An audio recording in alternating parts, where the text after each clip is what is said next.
你别笑。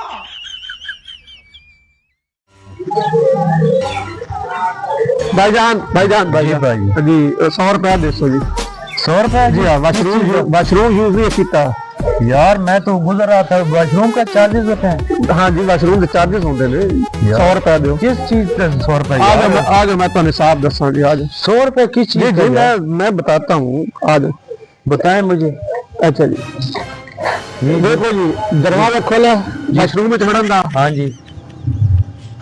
जी भाईजान दरवाजा खोला जी खोले मशरूम में चढ़े 10 रुपए उसका टैक्स अच्छा जी हाँ